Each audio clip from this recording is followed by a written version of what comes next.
Good evening, and welcome to the second of the three events in the 2025 Randy L. and Melvin R. Berlin Family Lecture Series. I'm Deborah Nelson, Dean of the Division of the Arts and Humanities. Thank you so much for being with us tonight. I want to be brief because I cannot wait to hear Yuval Sharon continue to explore the idea of anarchy at the opera, which he so masterfully introduced last week. The Berlin Family Lectures, now in their 11th year, are indebted to the foresight and generosity of Randy and Melvin Berlin, whose support enhances our community and amplifies the scholarly impact of the University of Chicago. Every year, the Berlin Family Lectures allow us to host one of the world's most distinguished scholars, writers, or creative artists to deliver an extended lecture series, participate in the university's intellectual community, and develop a book for publication with the University of Chicago Press. In just a moment, I will welcome to the stage my colleague, Hans Tamala, to introduce Yuval. But before I do so, please allow me to mention a few housekeeping notes. First, I want to preview that next year's Berlin Lecture speaker will be the internationally acclaimed writer Yi-Yun Lee. She is the author of 11 books that have been translated into more than 20 languages and the recipient of too many awards to name here.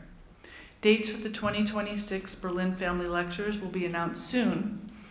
Be sure to sign up for email updates at our website, berlinfamilylectures.uchicago.edu. Tonight, after Yuval's prepared remarks, he'll be in dialogue with Hans Tamala and then take questions from our audience, from those in person and those watching online. And lastly, I hope you'll join us in the same space next week for the third and final lecture, which will close with a rare performance of John Cage's Europera No. 5. You don't want to miss that.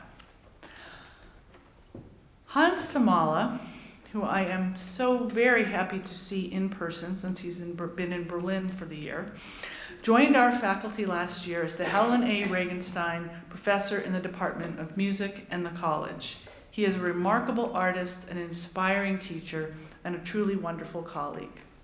A composer for music for the stage, Tamala has written 4 operas. Fremd was performed by the Stuttgart Opera in 2011. Caspar Hauser premiered at the Freiburg and Augsburg Opera in 2016.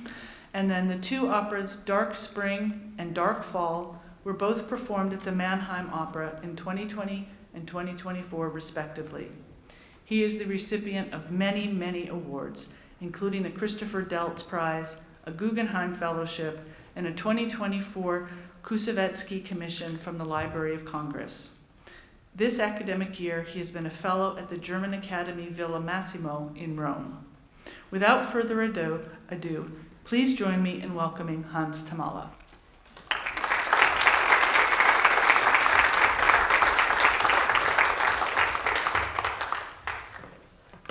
Thank you, Debbie. It's a great honor and great pleasure to introduce Yuval Sharon at this occasion today.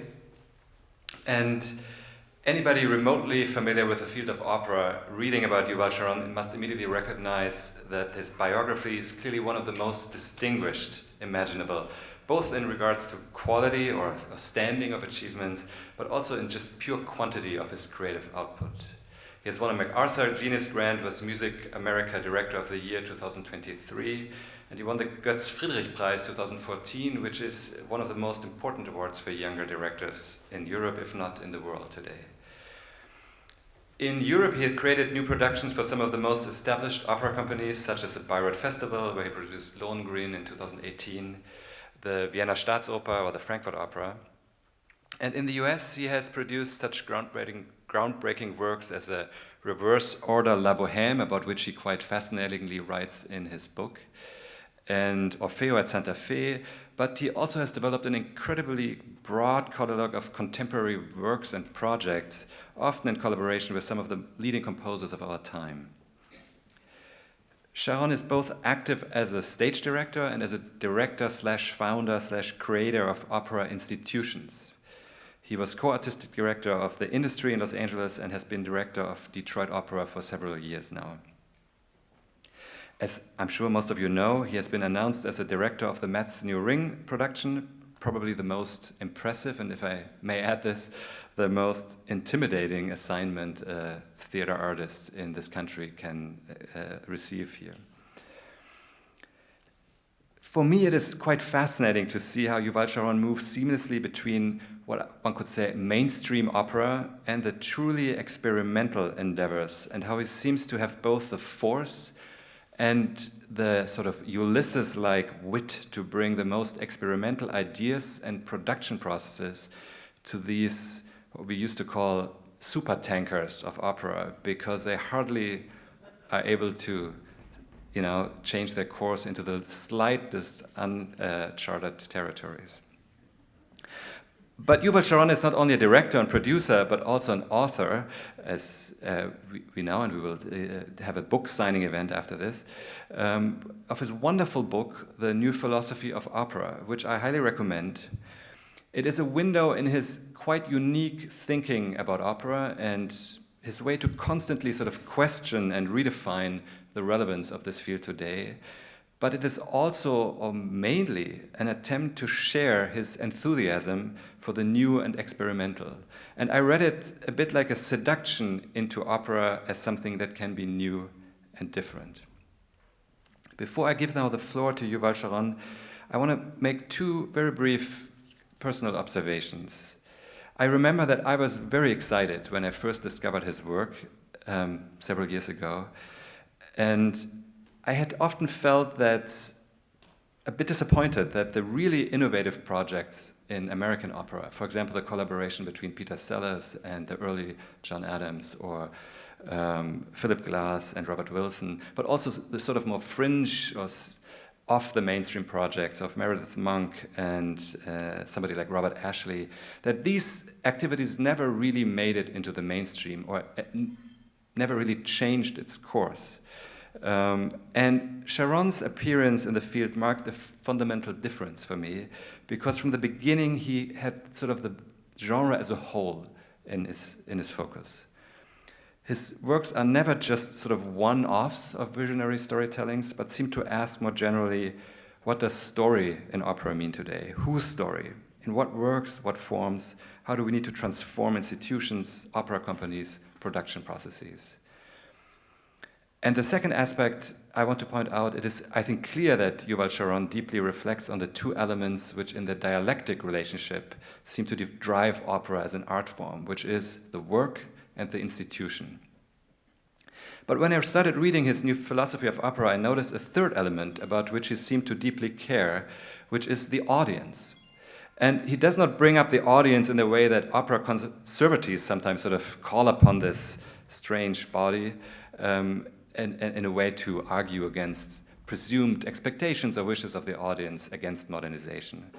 And neither is the audience addressed in his work in a slightly arrogant way that we sometimes see as a sort of let me educate you by contemporary theater artists. It's quite the opposite. In the tone of his writing, I sense a deep and really true care about the audience's potential, about the human condition as something that needs ever new forms of presence and representation on the stage, and that has almost unlimited desire for experimentation, play, transformation, for experiencing oneself and one's stories in new ways.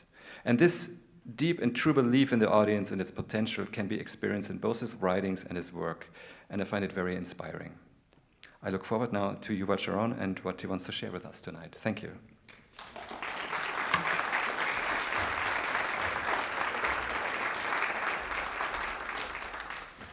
Good evening, everybody.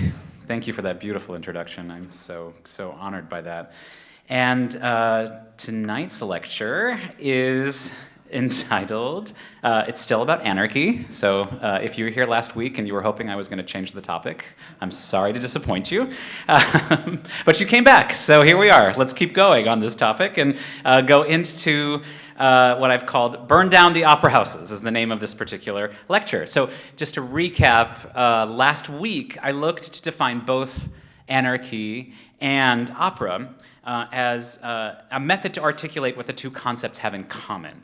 And after engaging with the writings of several different anarchists, I found myself drawn to a definition of anarchy that calls us to see the world in an expanded vision, that allows us to recognize the limits of our kind of fenced-in reality and tries to expand that limit. That anarchy reminds us that our given circumstances are not inevitabilities, but contingencies that demand our constant change and adaptation for the prosperity not of us as individuals, but for the prosperity of all humanity. And I have to say that after years of directing operas in venues ranging from the Vienna Staatsoper to the Millennium Park Garage here in Chicago, I've realized that opera, for me, is ultimately a precarious and multitudinous field of artistic abundance. It's a hurly-burly of simultaneous activity that has, like anarchy, the potential to expand our minds, but also our senses and our hearts. So defined in these ways, I think you can say that anarchy and opera might seem unexpectedly simpatico, and yet the institution built up around opera would prefer that you equate opera with empire rather than with egalitarianism. So in this lecture, I'm going to investigate how two of the primary vessels for opera, and that is the opera house and the musical score, tend to have a calcifying effect on the art form, and how my own experiments beyond the opera house and beyond the conventional musical score have pointed me towards the possibilities that I explored last week in defining an anarchist opera. And I think the best way in to this definition and to this conversation is to start with this notorious interview by the conductor and composer Pierre Boulez, as there has hardly been a more here he is with, even though Frank Zappa is here in the foreground, that's Pierre Boulez in the background. There's hardly been a more anarchistic cry in the history of classical music than his call to blow up all the opera houses, and that's part of where I got the name of this particular lecture, but I'll get to that in a second. And it gets us close to that kind of image of the Molotov cocktail thrower that I showed last week, the chaos-sowing anarchist that I talked about in the first lecture, and maybe that kind of image that you get when you hear the word anarchy. That's the, I made great efforts last week to dispel that image in favor of something more utopian and something more egalitarian that I wanted to connect. But tonight I want to riff on that incendiary comment of Boulez as a launching point for understanding the structural limitations at play in opera today, and how that very structure excludes a lot of the positive attributes that I connect to anarchy, how it also inhibits the kind of free expression that I would like to see more of at the opera. So let's start by unpacking that particular quote of Boulez, which is really just one of the great Boulez invectives against classical music. He has so many others that are maybe a little less popular but are just as good that I just want to name real quick before I move on. There's this one, all the art of the past must be destroyed. So that's a great one. There's also, I believe a civilization that conserves is one that will decay because it is afraid of going forward and attributes more importance to memory than the future. I mean, these are just like, if these don't make you think of anarchy, I don't really know what will. And one that might really, I could have might summarize my last lecture very well. We need to restore the spirit of irreverence in music. I think this is fantastic. I think that's very true. But the quote about blowing up the opera houses is probably his most famous. And it comes from a 1967 interview he did in the German magazine Der Spiegel, and the quote goes like this: "Only with the greatest difficulty can one present modern operas in a theater in which predominantly repertoire pieces are played. It is really unthinkable. The most expensive solution would be to blow the opera houses up. But don't you think that would be the most elegant?" So that gives you a sense of what Boulez meant by this sentiment, but I think the context is really important here. So the interview starts with Boulez trashing an intendant, which is the German term for an impresario or general director. He's trashing the intendant, Rolf Liebermann, who is the intendant of Hamburg Opera. They just brought an opera to New York in the 67 by Boris Blacher called Incidents After a Crash Landing. And Boulez had no kind words either for Blacher or for Lieberman, who said that an intendant, this is another great invective of his, an intendant must not institutionalize and cultivate his own bourgeois mediocrity. So it's just really, he really pulled no punches. So he goes on then to say, will he ever write an opera for the stage? And he says, well, I would like to, but I don't know if I will yet. So the interview kind of keeps goading him to sort of explain, well, what kind of opera would you write? And who would you write it with? And what would the subject be? And those kind of things. And they go on to directors. He has nothing nice to say about directors, hates most of them, and says that if he's going to work with an opera director, it has to be one that is not burdened by any operatic tradition. And then finally, it comes around to say, where is he going to perform? Where would he perform an opera? And could it happen in one of the currently quite conservative opera houses? And that's when Boulez seems to really flip out and says, absolutely not, and replies, now we come to the reason why there are no modern operas today. The new German opera houses may look modern from the outside, but inside they have remained extremely old-fashioned, and only with the greatest difficulty, here's this quote, can one present modern operas, et cetera, et cetera. And then after this particular quote, he goes on after the interviewer says, well, I don't think anyone is going to go along with your plan to blow up the opera houses. And he says, well, one can play the usual repertoire in the existing opera houses, Mozart, Verdi, Wagner, up to about Berg. But for new operas, experimental stages absolutely need to be incorporated. And this apparently senseless demand has already been widely realized in other branches of the theater. And by this, Boulez means that some of the spoken theater in Germany were creating kind of not proscenium-based spaces for new work to happen.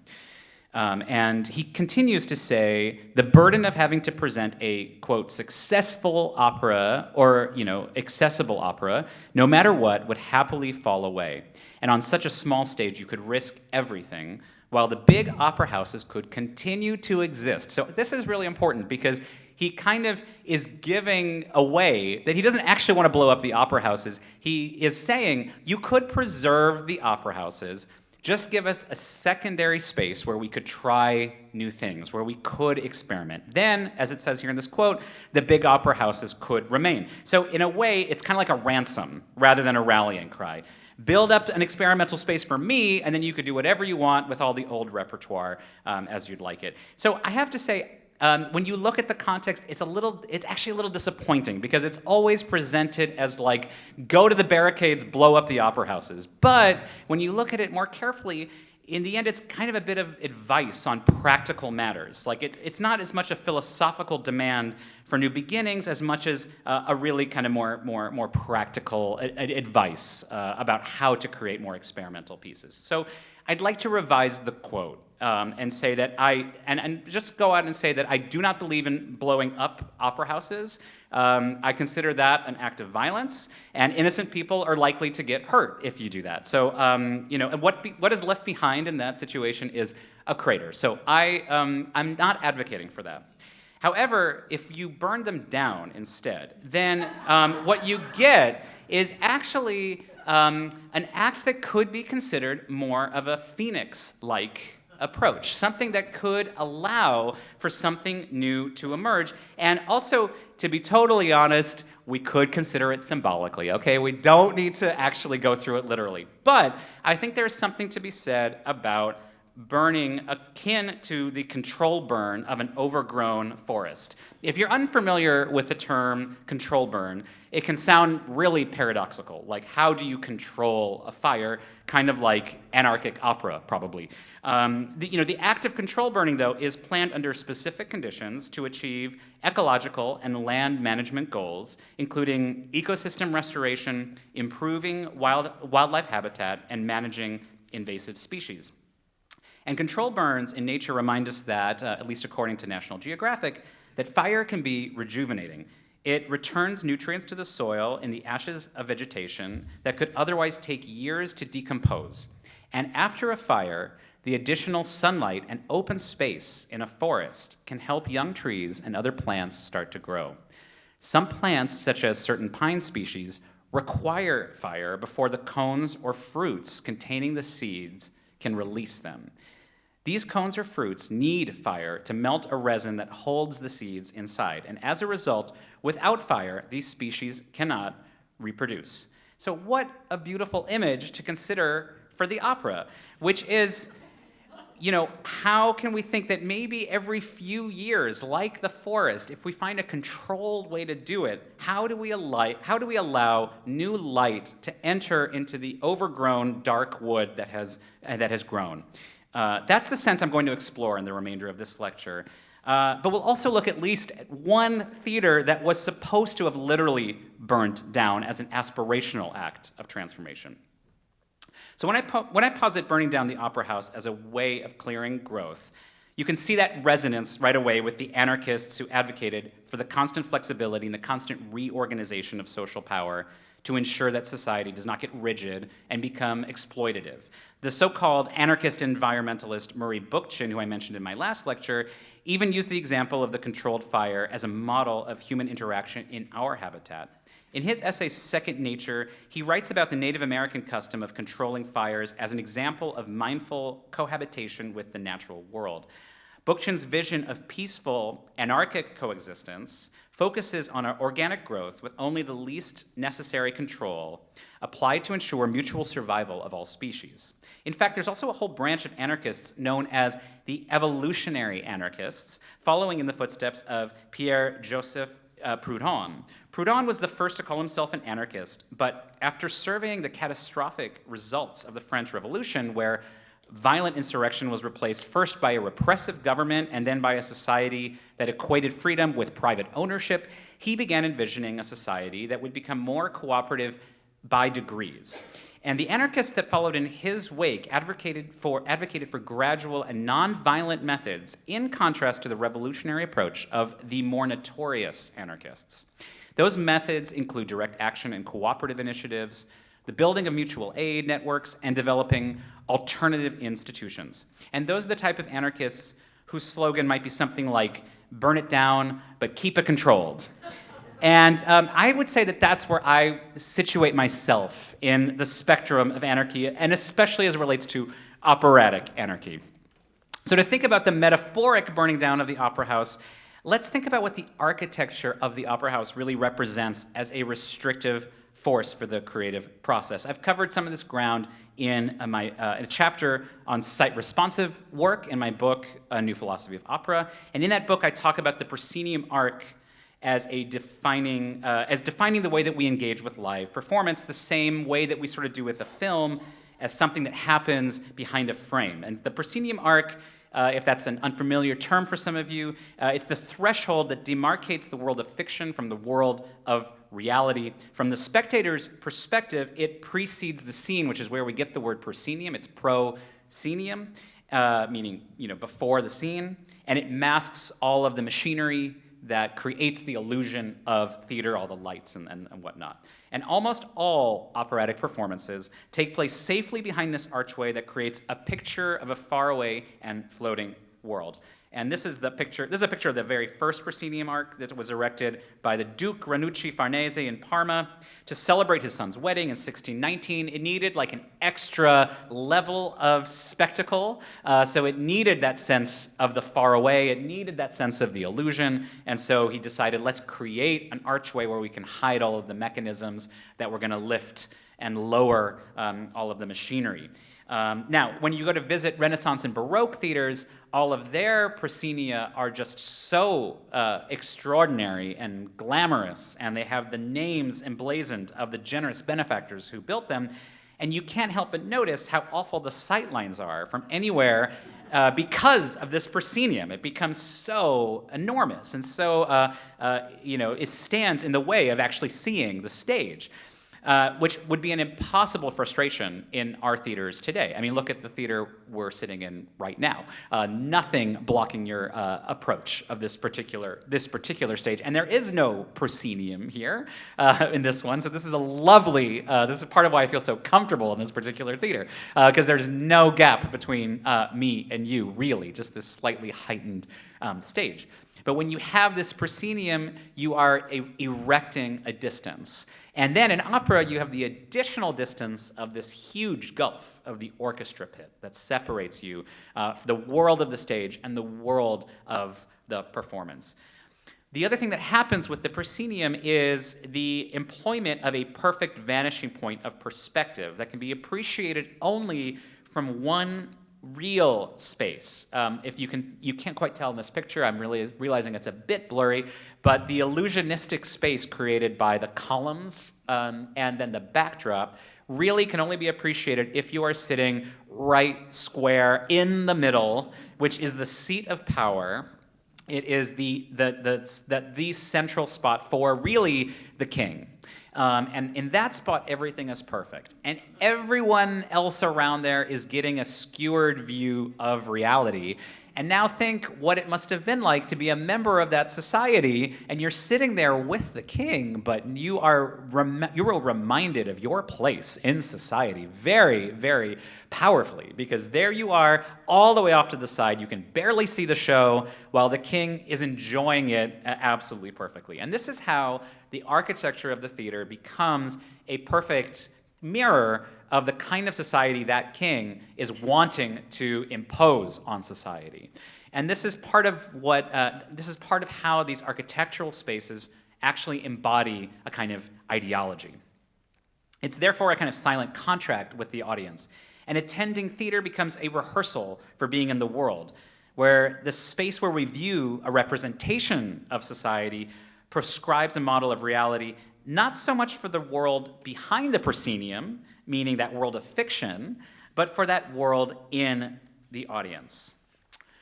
Now, this is a lot of information here, but this is a chart that tells you about the seating capacity of European theaters and American theaters. And I want to talk about this because, for a couple of key reasons. I have to say, when I see American opera houses versus European opera houses, I tend to think that in American opera houses that you can tell are so much larger than European ones. Take a look at, for example, Metropolitan Opera as the largest one in America at 3,800 seats. Compare it to the Prague National Theater at 965 seats. The biggest one listed here is Royal Opera Covent Garden at 2,200 seats. And there's really 23, Washington National Opera, 2,300 seats. Okay, so what's the point of saying this? Don Giovanni by Mozart was premiered at the Prague National Opera, for 965 seats. It is performed regularly at the Metropolitan Opera for a theater that is so much larger. And what happens when you take a piece that is written in a way that the director Peter Hall said so beautifully in his book, Exposed by the Mask, written in a hall where you are meant to see the eyes of the actor, when that is transposed from a theater that, I think this is a theater that I think is 400 seats, just to give you a little bit of a sense of scale. When you go from that theater to a theater that's so much larger, think about what needs to happen to make sure that the original effects that Mozart had in mind could somehow read. Everything needs to somehow scale up. Okay, so for example, let's say that you had at the Prague National Opera, let's say you have a chorus of, 20-some. At the Met Opera, if you want to hear that chorus, you have to get it up to at least 50, right? It's the kind of thing that suddenly everything is so much bigger. The sets have to be bigger. The gestures have to be bigger. The makeup has to be bigger. All of these things have to start to fit the architecture, as opposed to fit the work, right? So the work is now made to kind of wag the dog, as the saying goes. And that's something that becomes a really complicated dance as you start to work on any particular opera, especially in America. The container of these larger-than-life auditoriums start to have to feel like they are multiplied at an enormous range. And one of the things that is so challenging is that in the European houses that are still quite intimate, you still have a possibility of opera being either the aristocratic art form that was what I discussed last week, the aristocratic art form in smaller venues, or the carnivalesque art form that happened in Venice, that sense of an either-or. But in America, you kind of have a one-size-fit-all approach. It needs to work in a theater at this size all the time. And everything needs to be kind of at that level. Oh, and by the way, they all need to still be done somehow unamplified. Now, don't get me started on this. You can read my book if you want to go down that road. But even at the Metropolitan Opera, Mozart's music, which was written for an unamplified voice in a 900-seat theater, needs to somehow still be heard perfectly in a 3,800-seat theater. So that's another, that, like I said, is a rabbit hole we're going to skip for tonight.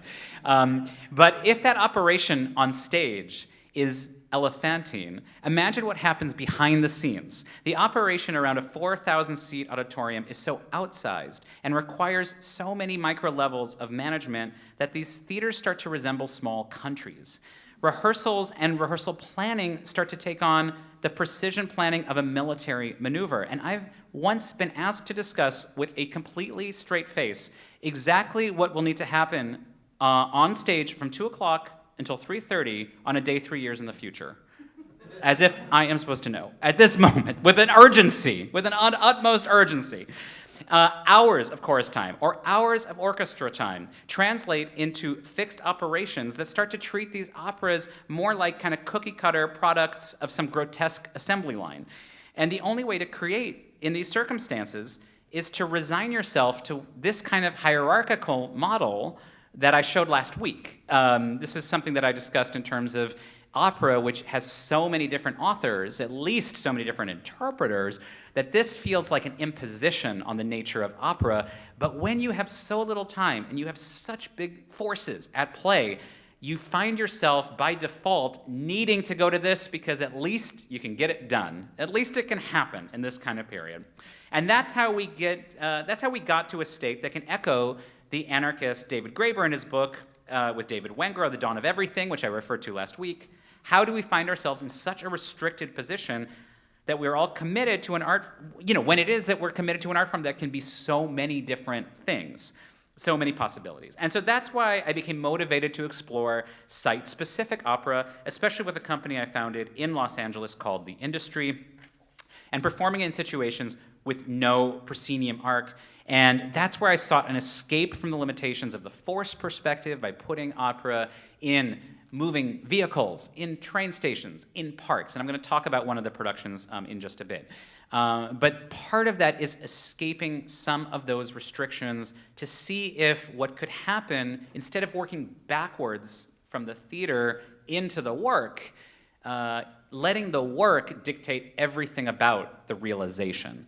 And that's been the major goal of a company like The Industry. As opposed to saying to a composer, you need to work with this size orchestra, this size chorus, this size space, these many hours of rehearsal, quite the opposite. What is it you want to create?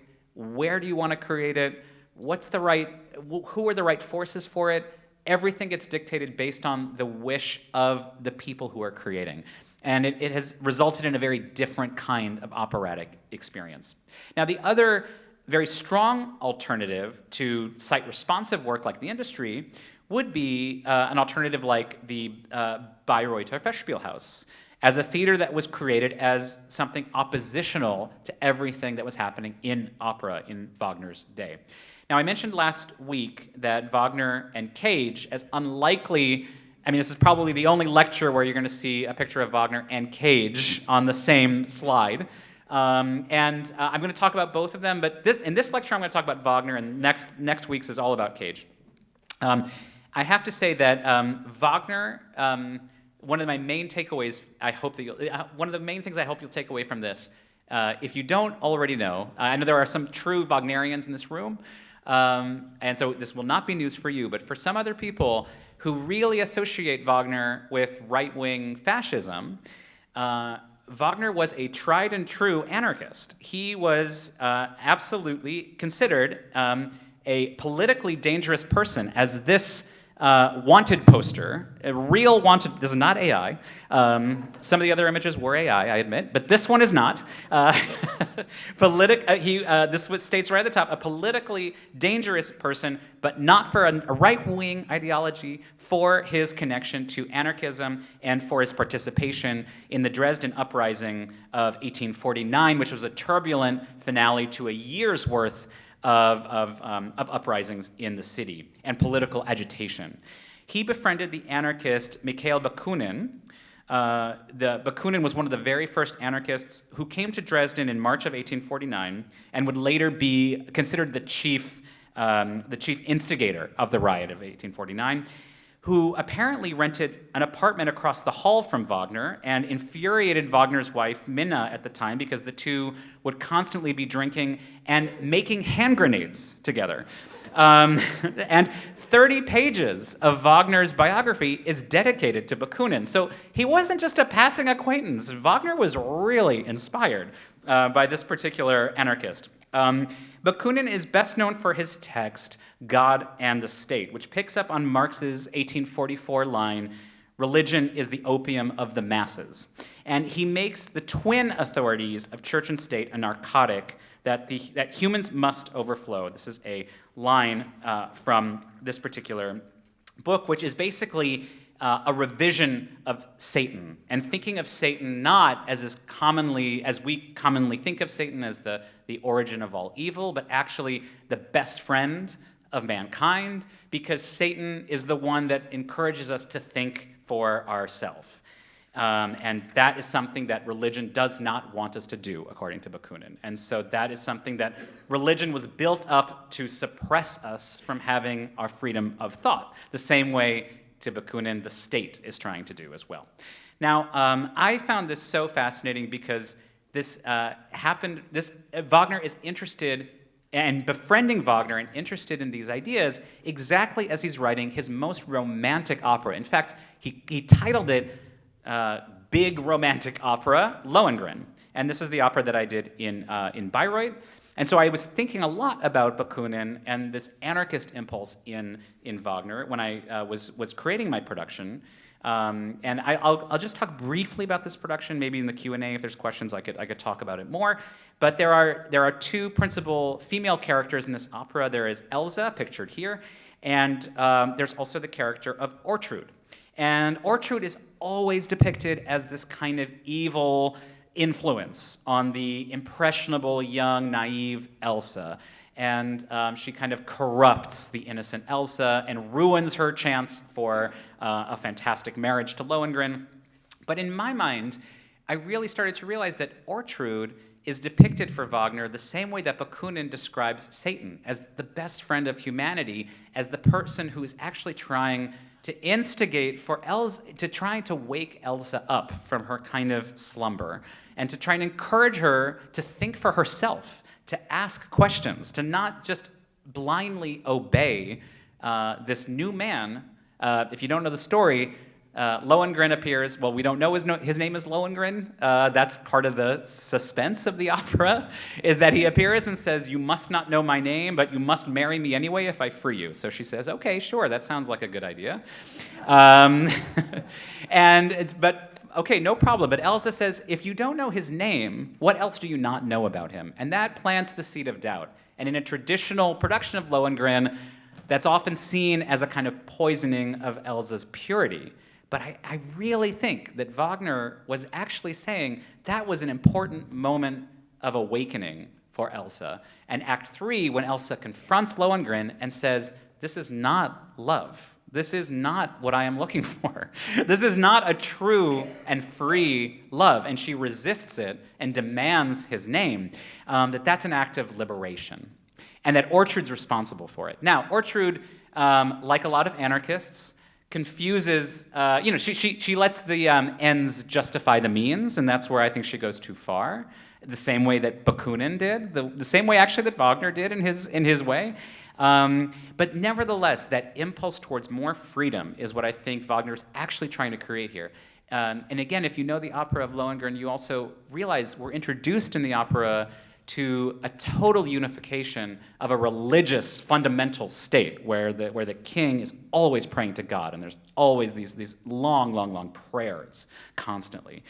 So this was, in my mind, a big part of what Lohengrin was really about, and also fundamentally about the institution of marriage as an institution of exploitation. Lohengrin is the opera where the most famous wedding march comes from, which people still play at most weddings, which I find so grotesque because actually it's like an ironic moment in the opera that it starts Act 3 and you think this marriage, you know in the audience at this point, this marriage is doomed. And yet it's a quite sweet little da-da-da-da. I mean, we all know this music. It's become such a cliche, but in the opera, it's a sign of real impending doom. But what is so fascinating is that Wagner is critiquing this institution of marriage as this kind of oppressive force, especially as it relates to the imposition on the woman. And I find that so amazing, especially as it relates to a figure, an anarchist that I mentioned last week, Emma Goldman, who writes in her essay, Love and Marriage, marriage is primarily an economic arrangement, an insurance pact. And she also writes something that, I mean, Wagner could have said this. Love, the strongest and deepest element in all life, the harbinger of hope, of joy, of ecstasy. Love, the defier of all laws, of all conventions. Love, the freest, the most powerful molder of human destiny. How can such an all-compelling force be synonymous with that poor little state and church begotten weed, marriage? I mean, this is really could come straight from not just Lohengrin, but also Wagner's next opera, which began as a kind of, before I get to that, I should say, part of this story is that Wagner never got to see the premiere of Lohengrin because he was considered a politically dangerous individual and had to flee Dresden. And so it premiered without him while he was in exile in Zurich. So again, something that we really do not think of when we think of Wagner is his connection to left-wing and anarchist politicians and political thinking, I should say. But while he's in exile, he starts developing this dream of a mythic piece which is resistant, or actually probably better put, oppositional, really to all of the operatic trappings of his day. And this single opera would be a transformative and even redemptive act for a future people. The concept for this work started as one piece, but then gradually grew and grew and grew, kind of backwards, until it became an enormous four-part cycle that we now know as the Ring Cycle, which is an epic that's, I think, probably the only comparison in Western culture might be Dante, Divine Comedy, in terms of its scope and ambition and breadth. And although this entire enormous cycle can't be so easily reduced as an anarchist cycle, there are a lot of anarchist elements in this piece, and I'm thinking about it a lot, as you can probably imagine. Wagner knew Proudhon, who I mentioned earlier, the French anarchist. He knew Proudhon's work very well, and he specifically knew the very pithy phrase, most famous phrase of Proudhon's, property is theft. A very easy phrase to remember, a good rallying cry. And if you think about it, that feels like a very adequate description of what happens in Das Rheingold, where it's all about property, and it's all about Alberich's property, this ring that gets passed from person to person, and the possession, and how the possession turns humans or not humans into beasts, into characters that can only resort to violence. And that seems to happen over and over again. But also the Ring Cycle is fascinated with this oppressive institution of marriage. And the most rigid and reactionary figure in the entire Ring Cycle is the goddess of marriage, Fricka, who's the wife of the chief god, Wotan. And in Valkyrie, she's positioned to be the work's primary obstacle.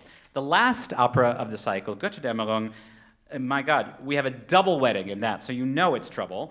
And you know, there's also just the treachery of forgetting who we are, and that's how we get. That's like the forgetting potion, which forces us to get married. It's just the worst.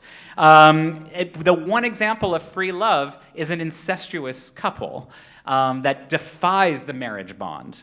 And that's the real sticking point. And even today, we think it's really tricky figuring out how we relate to Sigmund and Sieglinde, brother and sister, twins, who fall in love, who Wagner wants us to sympathize with. Now, I want to hypothesize something here. I'm going a little bit on a limb because I don't have a lot of evidence here, but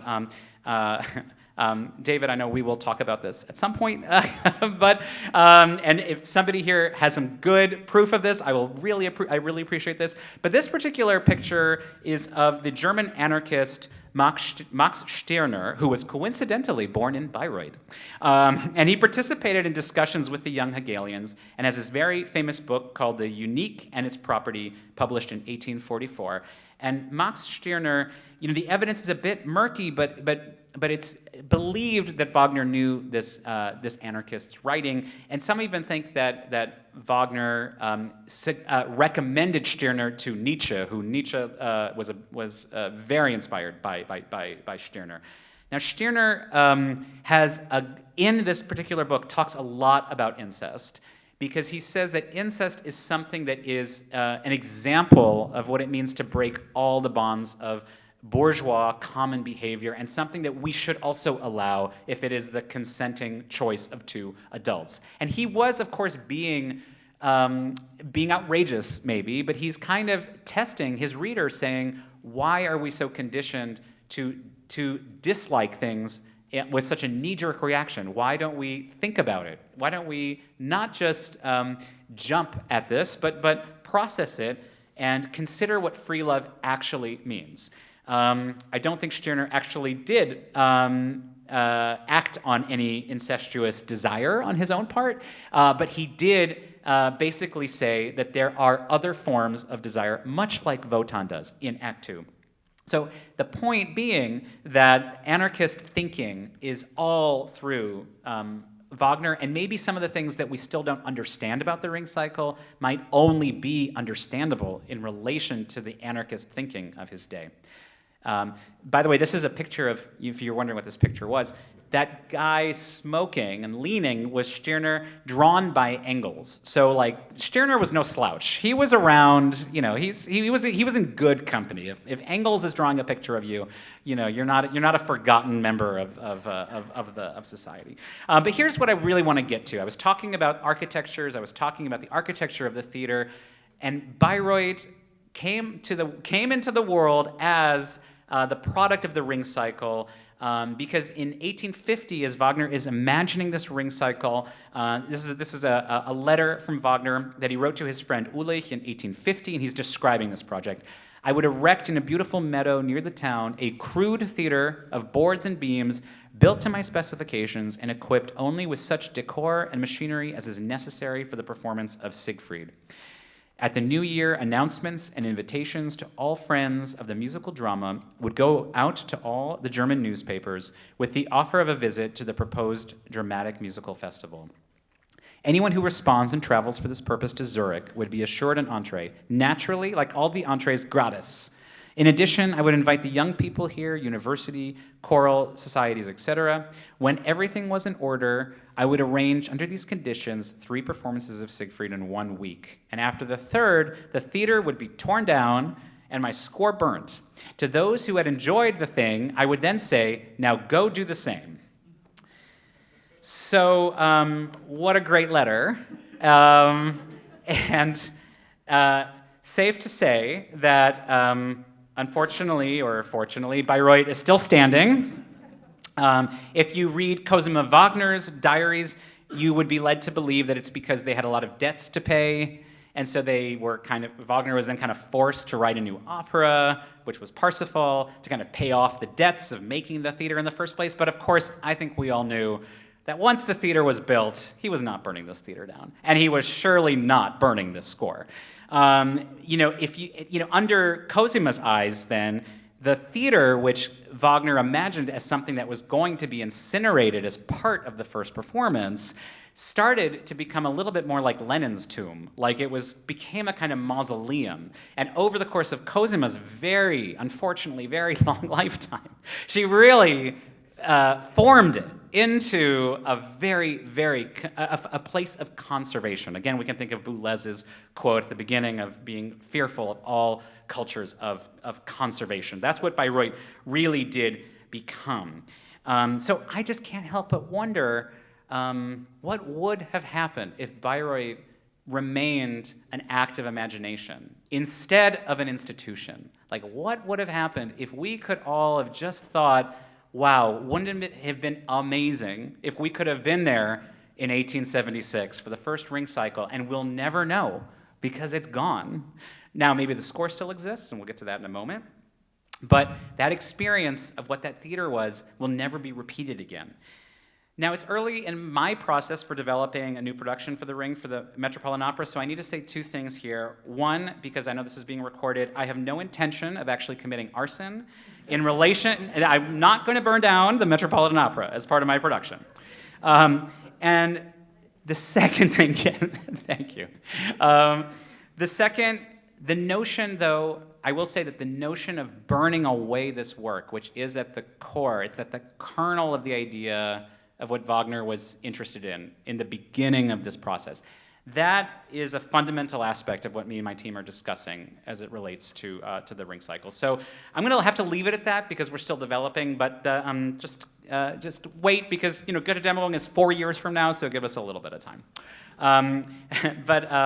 It gives me a chance to just reflect on that central tension that animates so much opera, as well as so much anarchy, really. In last week's lecture, I discussed anarchy's lack of permanent effectiveness, not as a design flaw, but as a feature, and using Occupy Wall Street's short-lived existence as proof. And that was Sophie Scott-Brown saying that anarchists ideally fail forward. And I had mentioned kind of jokingly, well, failing forward is what I aspire to do with all my productions. And so I had someone afterwards say, I didn't understand that comment. What do you mean? You're actively trying to fail? What is that about? And so I just want to take a second to explain this. And what I meant by that is failing to achieve a kind of eternal perfection. Like the notion that a production or any kind of operatic performance could ever aspire to eternal relevance is something that I actually don't even think of as a goal.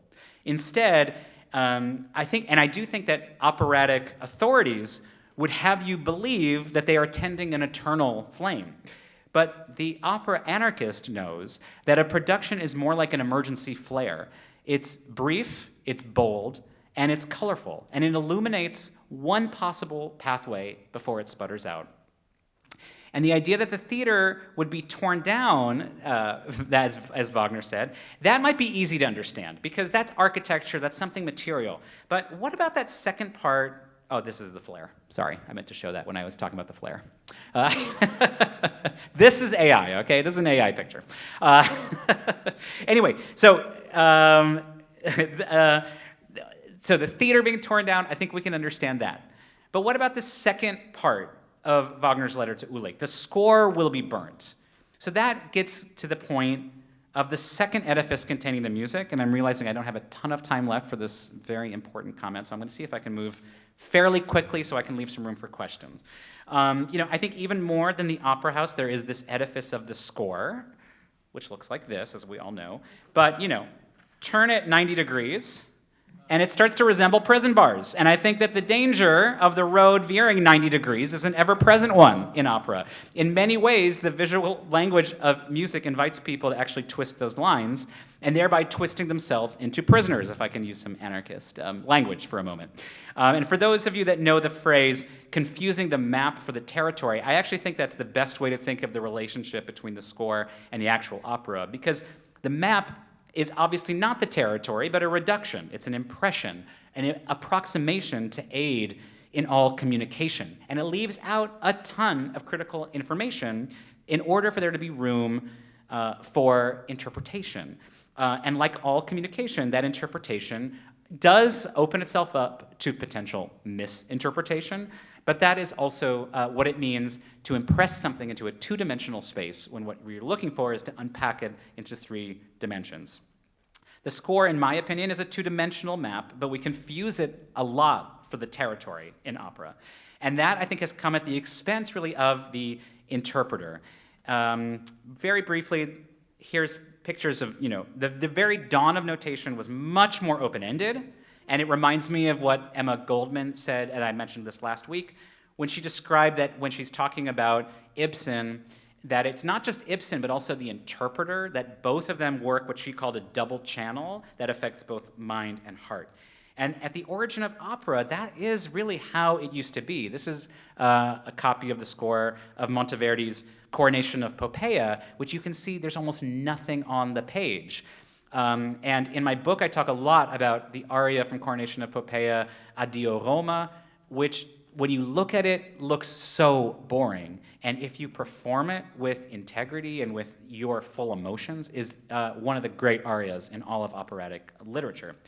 The person that really shifted this very quickly, I'm just going to make a shout out to the Oxford Handbook of the Operatic Canon for this, because this was a great reference in charting how we went from that medieval notation to notations that became almost like Holy Scripture. And that's really primarily thanks to Rossini. This is where we started to get this shift into really loving and really prizing the composer above all. And that's how we got to this operatic hierarchy that I showed you last week, which is the composer very, very high in his own mind, or usually his, unfortunately, just up to, usually even above the impresario.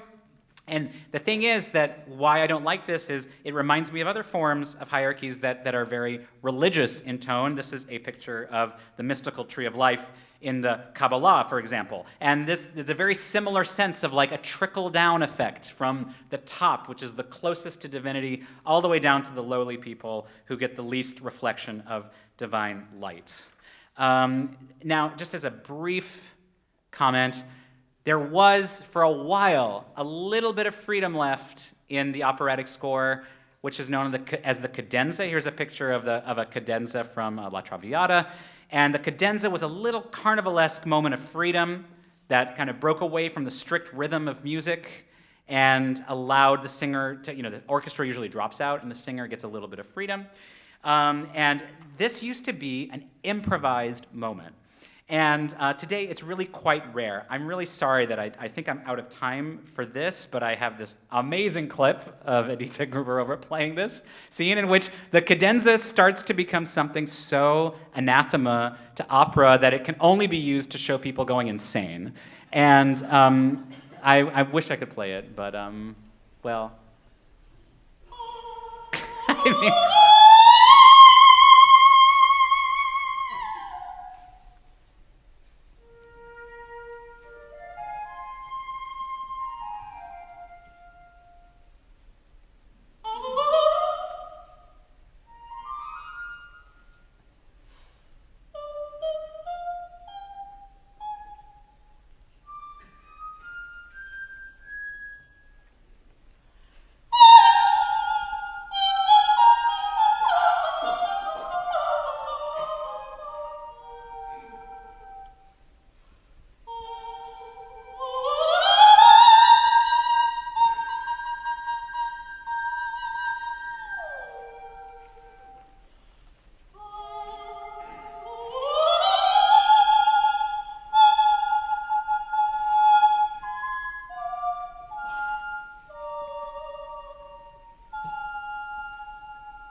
Everyone earned some singing, I think, after.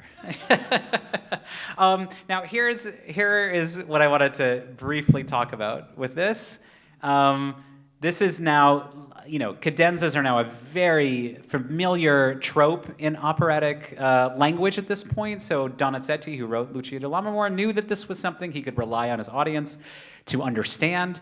But what kills me about this is that it was all written out now. So the moment that's supposed to be free, the moment that's supposed to have the most of the opportunity for improvisation is also completely structured and organized.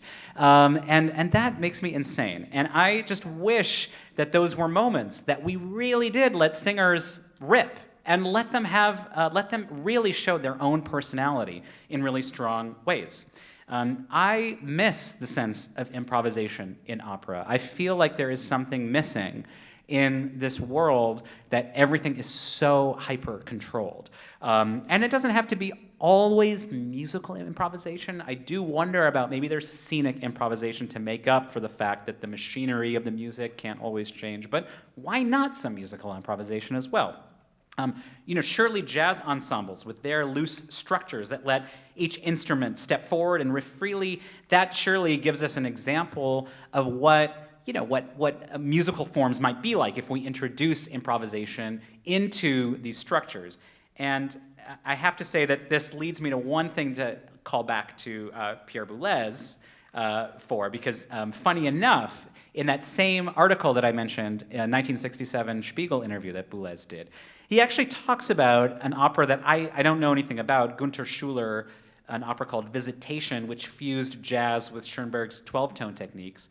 And the interviewer thought that this was like a new frontier for opera, and this caused Boulez to react so annoyed and say, well, 50 people have already told me about this, and 50 people have surely already tried amalgamating jazz with Western music. It doesn't work. There is a written music which relies on fixed rules and specific intellectual aspects, and then there's another music that lives from improvisation. Schuler's opera is a failure because jazz loses its characteristic quality of being improvised. So it just goes to show you that even forward-thinking musicians like Boulez, who are saying blow up the opera houses, they can also show a remarkable failure of imagination when we look back at them 50 years later. And it's not just that inability to imagine improvisation and avant-garde musical techniques, but also that dubious distinction of jazz and Western music and all of what that carries with it. And to be fair, I don't really know Schuler's opera, and maybe it is a failure, but there are operas. Sorry, that's the quote. I read it to you.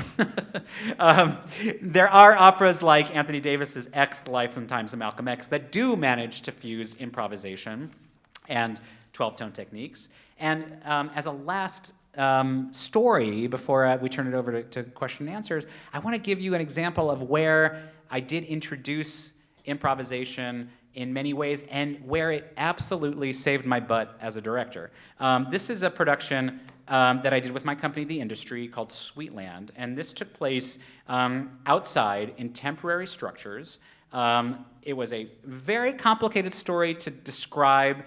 This was the synopsis. The reason it looks like this is because the audience started together and then was split into two different groups, went to two different auditoriums, experienced two different stories, came back together, split again, and came back together. On one side, they experienced a story of westward expansion that we called The Train. And on the other side, the story of a kind of potlatch that we called Feast. And this was a kind of mythic meeting of two groups that we called both the hosts and the arrivals. A look at colonization, American colonization, but also just the mechanism of colonization more globally. And this was an entirely consensus-based project with two composers, two librettists, and two directors. And we also had, throughout this entire piece, two different characters that represented, two different singers representing one character known as the Coyote. And one of these two coyotes is pictured here, a very unique singer named Carmina Escobar. Carmina is really primarily an improvising musician who does not really do notated music. Instead, responds in her own way to the music as it happens. And the composer Raven Chacon, who is now a Pulitzer Prize winner and also a MacArthur Fellow, really wanted Carmina for everything that she would introduce into this kind of fixed and closed realm of the musical score. So of course the process wasn't easy because we needed people with different musical processes to somehow work together and fuse together. But it really did make the project richer, and it really did save the show. This is Carmina's program note in the program. And the reason it saved the show is because we were outside in the park on the very first night, and you can imagine electricity and bathrooms and all these normal things that a theater has become really complicated when you're doing shows in a site-responsive way. So it's opening night, and the power goes out in one of the shows, and I think, oh my God, what are we gonna do? Now, last week I said, oh, doesn't everybody love it when something goes wrong in the theater? Well, guess who doesn't love it when something goes wrong? The director. So I'm sitting there watching it going, oh God, what are we going to do? And I'll tell you what normally happens in an opera when something goes wrong. Most singers tend to freeze, and most everybody kind of freezes. And it's usually up to the stage management to try and figure something out backstage, okay? Carmina, who is a master improviser, knew exactly what to do with total calmness, because we actually did, funny enough, manage to have prop flashlights as part of the show. She just totally calmly picked up a flashlight and walked around and illuminated each of the singers as they sang. And she saved the entire show as if it was what was originally created. And the levels of meaning that act had with what the scene was, it would take me a whole other lecture to get into. But the fact that it was so cool for her and so easy and not something that stressed her out, that was all part of her muscle memory as an improviser.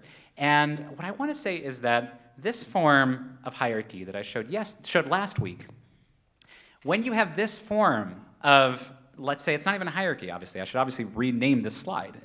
This is organization, operatic organization, where the singers have a sense of ownership over what it is that they're creating. When something goes wrong, they know what to do. They have a responsibility to the performance and to the rest of their group. So if the machine breaks, they don't have to wait for some master engineer to wait and figure out what went wrong. They just start turning the gears themselves, and they keep things in motion. That's the kind of anarchist thinking that I love so much. Now, could something like that have happened with an artist whose emotional and psychological preparation for the role, could it have happened any other way? It probably could have, but in the case of Carmina, it was just so special and just felt so right and reminded me why this kind of approach is so inspiring. And to what I mentioned last week about opera and theater as a workshop of social fantasy, it's like I got to see what it must feel like to live in a society built on a very excellent John Cagean word, which leads us to next week, interdependence, which I think of as the perfect anarchistic word. Not independence, not dependence, of course, but interdependence, that we're all reliant on each other. So to close this particular lecture and to move it to Q&A, let me conclude by saying, do I wish that Wagner actually burnt down the Bayreuth Opera House at the end of the Ring cycle? I admit that I imagine it, and I sometimes wish that he had. But do I wish that he had burned his score? Absolutely not. Because the score is, I don't consider the score the same as the opera house. The score is this open place. When Wagner said that he wanted to encourage his children to create new things, this is his often repeated phrase, he needed to offer us a blueprint. And when the score is a blueprint, as long as we don't confuse it for the buildings, I think we can keep creating brand new pieces. And in that way, maybe hedging my bet a little bit like Boulez, we can treat the idea of burning down the opera house as something metaphoric as opposed to literal, and let us all dance in the light of the anarchistic glow of true inspiration. Thank you so much.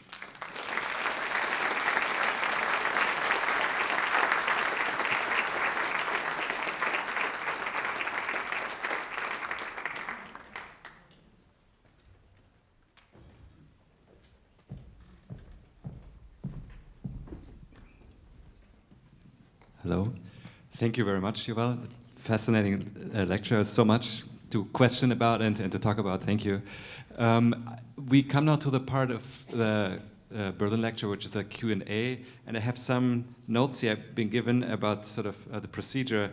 And so for the in-person audience here, with your questions, please wait somebody there, runners with microphones, so that the entire hall, there is one showing the microphone, that the hall can actually understand your question as well. And the people following us on Zoom, you can submit your questions as well. We get them here on this beautiful little iPad, and that way we can also integrate you into this Q&A.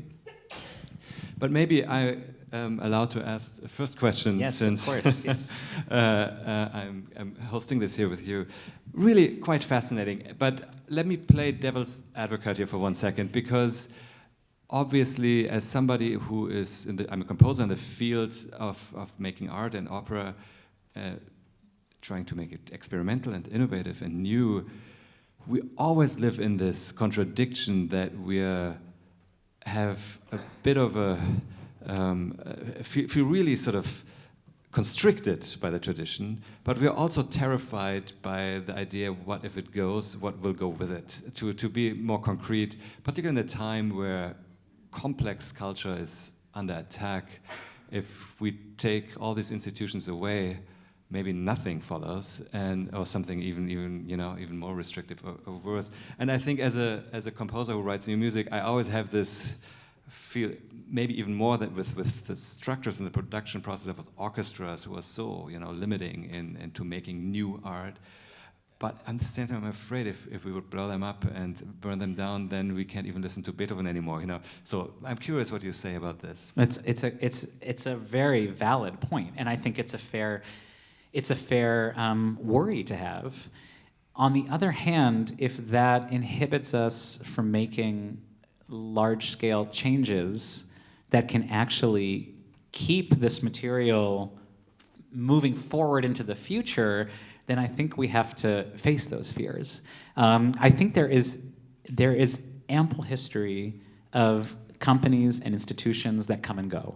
I mean, I'm thinking of one of the most important and innovative companies in Europe was short-lived, the Kroll-Oper in Berlin, right? So this did not have a long life, but its effect is still felt today in Berlin, right? And of course, in a way, I think some could say that the Komische Oper, I might be wrong about this, but the Komische Oper sort of feels like a outgrowth of the Kroll-Oper, for example.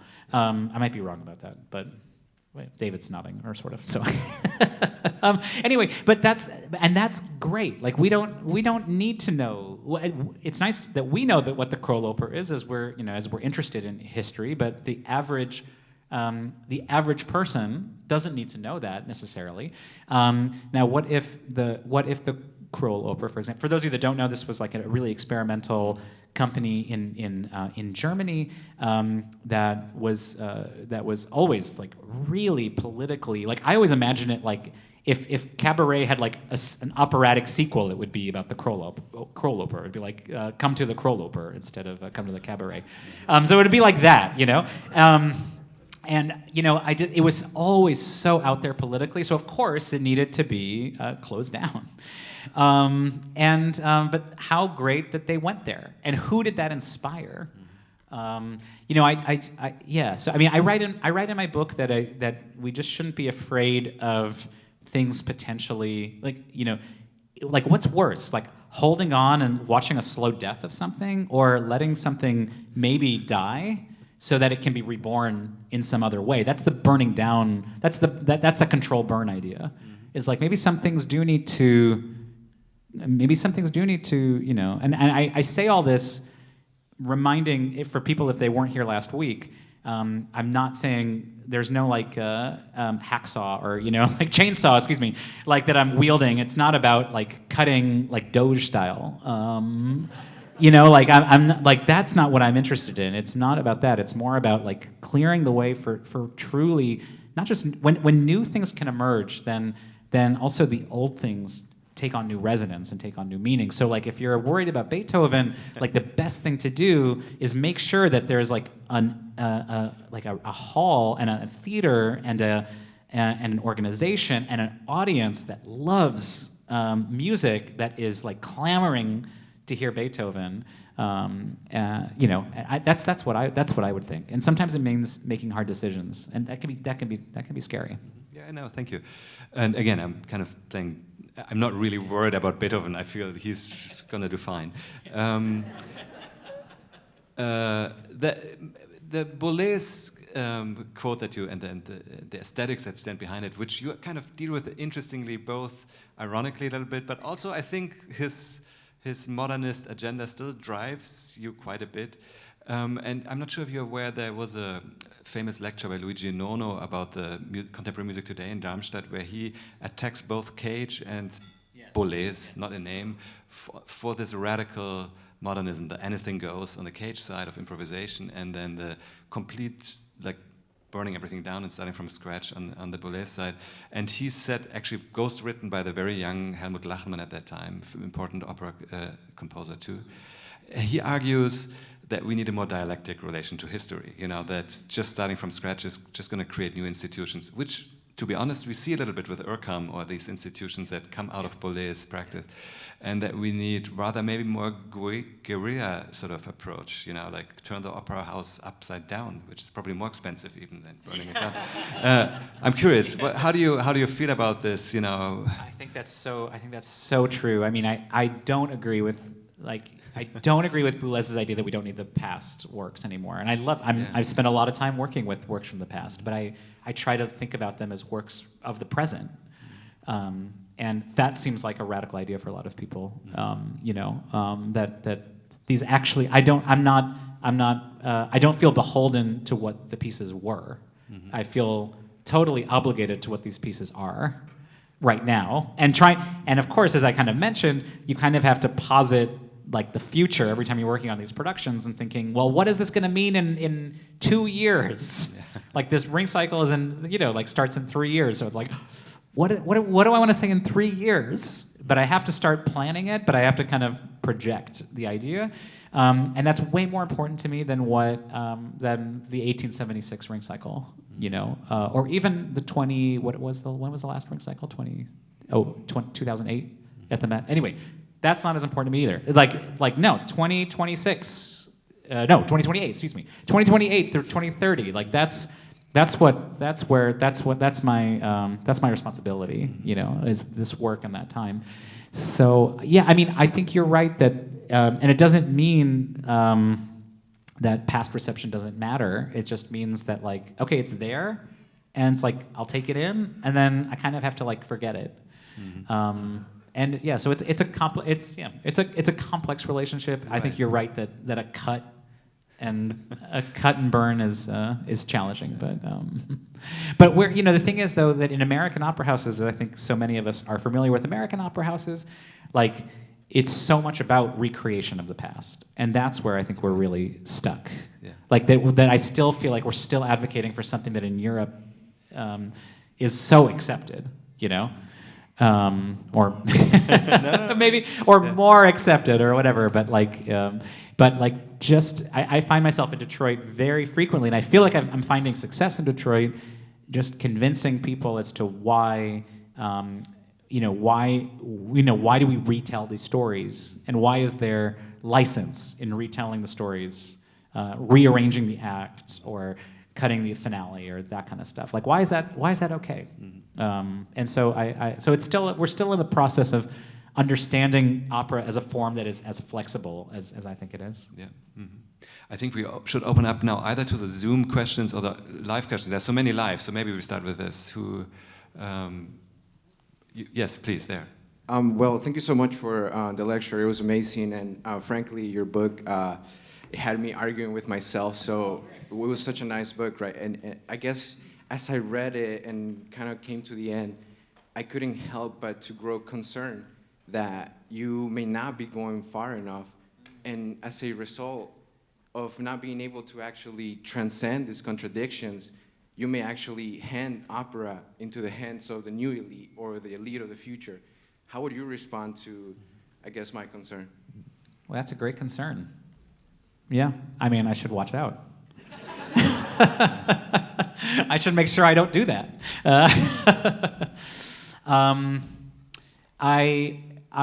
As I mentioned in this lecture, I definitely think of myself as like actually overall like an evolutionary anarchist, you know, in the sense of like I do think it's about gradual, like but big but gradual change, you know, because you know I think that otherwise looking at it from the point of view of just like pure evolution, it's hard to create a long and sustained arc of people who will hopefully follow in some of those ideas if it's just about a blast, you know?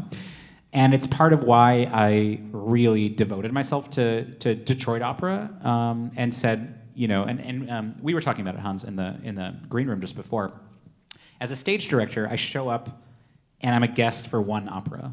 And I can make a lot of mess, you know, with one opera, you know, I just do one thing and then disappear.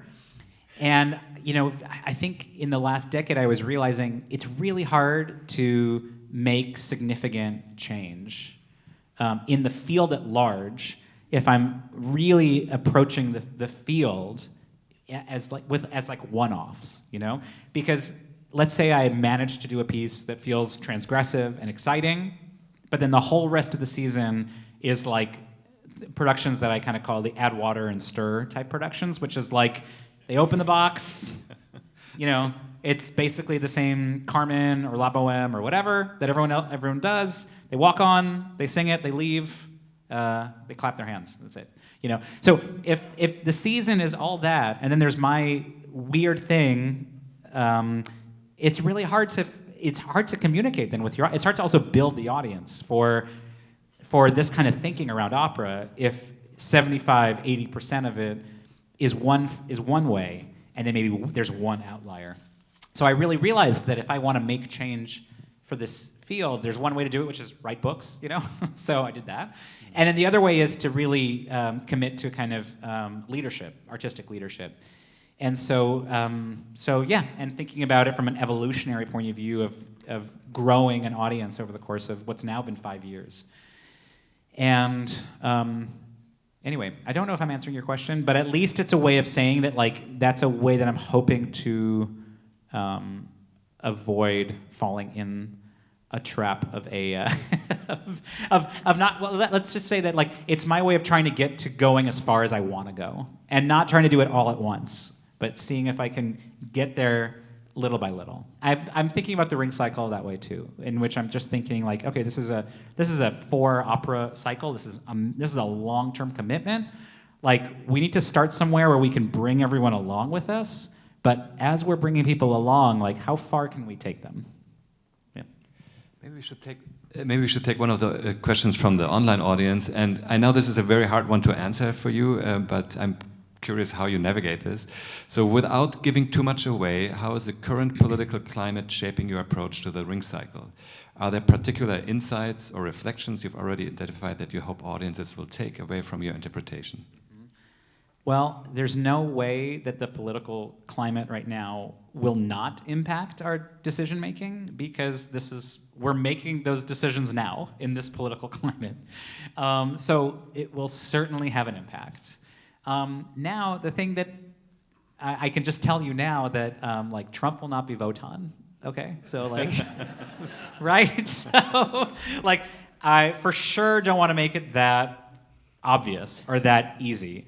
I will say, I don't think this is also going to manifest itself physically in the production or visually in the production. I just can't help but see how much of the ring cycle relates to American history. Like, and we have talked about it as a team.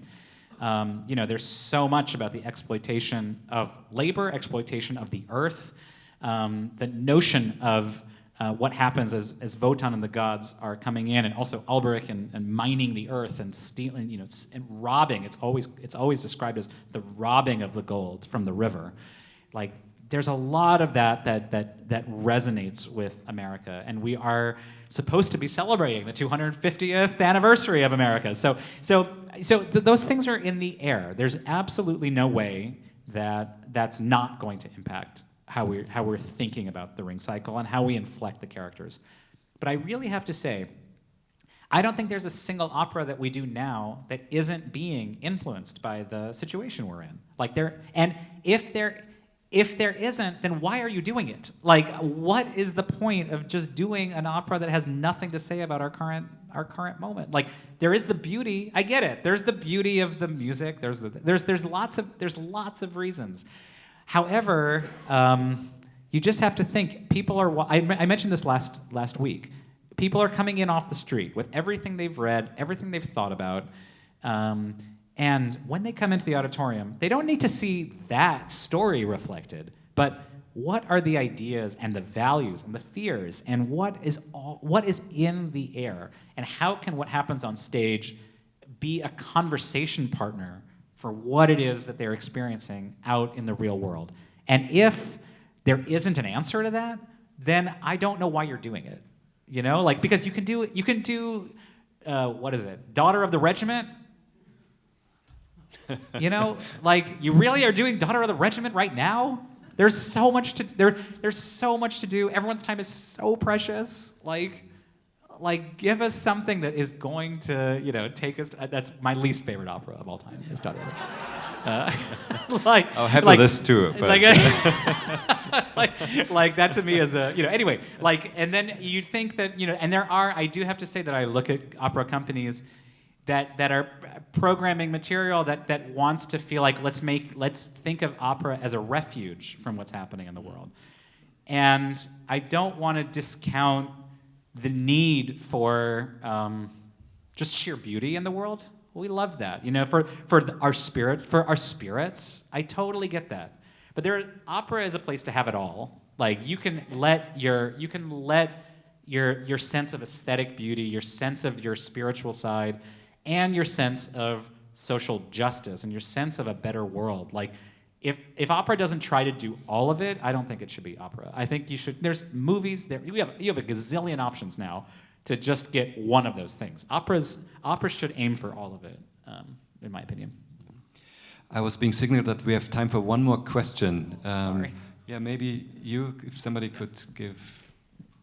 Actually, before we come to that, I have to do one quick announcement, which is, first of all, I want to thank you all for being here. I want to thank you, of course, for this talk. I want to thank the Berlin family for making this series possible. I also want to thank all the staff here that was really very helpful in setting this up. And I want to remind everybody that there's a book signing after this in the lobby with Yuval. And then, of course, next week is the final lecture with a performance of John Cage's Europera 5. So now maybe we can come to your question. Thank you very much for this talk, burning talk. Thank you. I missed the first one, so I hope the question won't be redundant to the people who've been here before.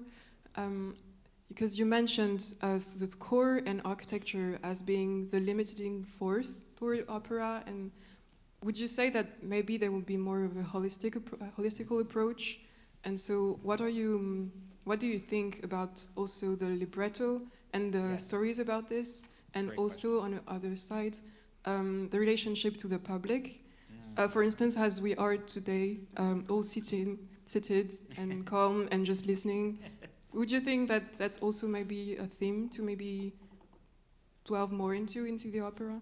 Completely. That's a great question. And one aspect I did cover last week, which was I did try, even in this series, like a speaker series, last week the pictures had a bit of an anarchic relationship to what I was speaking about. Like sometimes they had absolutely nothing to do with what I was saying. And at the very end, I sort of just asked the audience, like, well, what did you think when you saw this particular picture that had nothing to do with what I was saying? And how did that give you a chance to make your own kind of neural pathways, from what you're here versus what you see, and take some power away from me as the speaker and put more power towards you as the audience member, which is ultimately the real goal for opera, I think, which is on the receiving end, and I talk about this quite a bit in my book, which is trying to figure out how, instead of feeling like the director or the composer or the librettist, we're the ones with the answers, and we're going to give those to you. Again, like in this kind of hierarchical way, top-down approach. Instead of that, saying, we're going to offer you this field of impressions and this myriad kind of forest of images and sounds and ideas, and we want them all to resonate. But they can resonate for you in a way that's very different from how it resonates for the person sitting next to you. And that's beautiful. And that means it might mean something for me, but I don't need you to understand that for it to work, for example. So I think about that quite a bit. So I'm glad you brought that up, because I didn't have time to talk about that last week. And I also didn't talk about something that a number of people asked me about. So I'm also glad you asked me about the librettist. Because in those hierarchies that I showed, the librettist, in the traditional hierarchies, the librettist is always under the composer and kind of left off to their own. And I put it that way because that, in practice, is often what ends up happening. The librettist, sometimes we don't even see the librettist. If they're living, we don't even, sometimes they don't even show up. The composer just works with them in some room somewhere, and then we just get these words. And in some ways, I think a lot of operatic institutions would prefer it that way, because it's one less artist meddling, like making a mess of things, like causing anarchy, and that's something that I really dislike. It's also, and I am very guilty of this myself. We always call it Mozart's Don Giovanni. And we always call it Puccini's La Bohème. And we always call it, you name it, it's always the composer's opera. Now, granted, with very few exceptions, really, the composer is taking a written score and then setting it to music and then deciding, like, for every 10 minutes the librettist spends, the composer is probably spending about 10 hours. So it's true that in terms of amount of work, it's not an equal amount of work, but the librettist is somebody who is kind of, an initiator of this entire apparatus of an opera, and I don't think gets enough credit. It's why I really do advocate for this kind of circular operatic structure, in which the librettist plays an essential role, even if, the librettist being in rehearsal may not always be necessary, but I think is always wonderful. Like, why did you choose this word? Like, why did you, it's sometimes too late to change things, but it doesn't mean that person's voice isn't necessary. So that's a little bit of the libretto question, but that could have been a whole other lecture. But I appreciate that question. So. Well, thank you all for being here tonight, and we see you next week. Thank you. Thank you.